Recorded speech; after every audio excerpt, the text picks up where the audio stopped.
জয়শঙ্করের সঙ্গে দেখা করে তারা বলছেন যে বিরোধী দলনেতা, পশ্চিমবঙ্গ বিধানসভার বিরোধী দলনেতা, তিনি বাংলাদেশ নিয়ে যে মন্তব্য করছে সেটা এখন কাম্য নয়, তার কারণ পশ্চিমবঙ্গের ওপরে সবথেকে বেশি চাপ রয়েছে।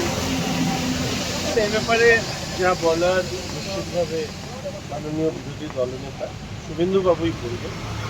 আর সুদীপবাবু একই বিষয়ে তিনি মুখ্যমন্ত্রীকেও বলতে পারতেন, কেননা আমরা আগেও দেখেছি উনিও বেশ কিছু মন্তব্য করেছেন। তবে এই ব্যাপারে যাবতীয় বিবৃতি যা দেওয়া মাননীয় বিরোধী দলনেতা দেবেন, কারণ সুদীপবাবু যে অভিযোগ জানিয়েছেন দিল্লিতে, এই বিষয় সম্পর্কে আমার কোনো তথ্য যেহেতু আমার কাছে নেই, ফলে আমি এই নিয়ে প্রতিক্রিয়া দিতে রাজি নই।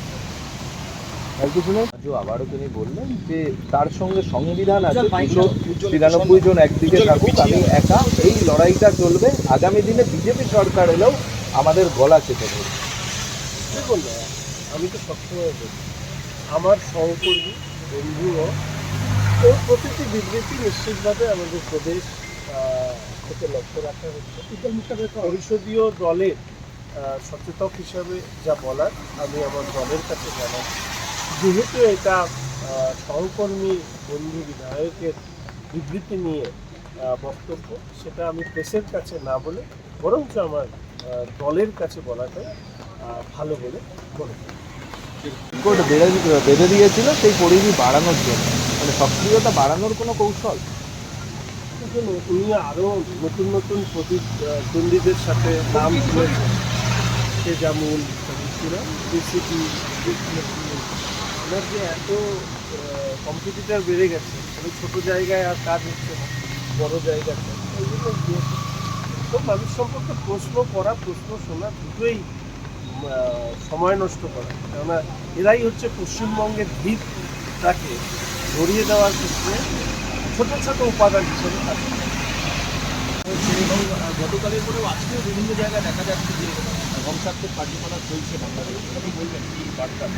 এবং ইতিমধ্যে ভারত সরকারের পক্ষ থেকে সর্বদলীয় বৈঠক করা হয়েছে। সেখানে আমাদের স্বরাষ্ট্রমন্ত্রী, মাননীয় প্রতিরক্ষা মন্ত্রী, বিদেশমন্ত্রী নিজে সমস্ত রাজনৈতিক দলের নেতৃত্বের সামনে পরিস্থিতি ব্যাখ্যা করেছেন। আজকে লোকসভায় এবং রাজ্যসভায় তিনি বক্তব্য রাখেন। এই মুহূর্তে একজন সাধারণ ভারতবর্ষের নাগরিক হিসাবে শুধু এইটুকুই কামনা করব যে দ্রুত বাংলাদেশের শান্তি নেমে আসুক, বাংলাদেশের নাগরিক সুরক্ষা সেটা সুনিশ্চিত হোক। এই দৃশ্য প্রতিবেশী রাষ্ট্রে দেখাটা আমাদের কাছে খুবই বেদনাদায়ক। এর আগেও আমরা শ্রীলঙ্কায় এরকম একটা ঘটনা দেখেছি, এবার বাংলাদেশে এই ধরনের একটা ঘটনা ঘটেছে। কিন্তু ভারত হচ্ছে পৃথিবীর মধ্যে বৃহত্তম গণতান্ত্রিক দেশ।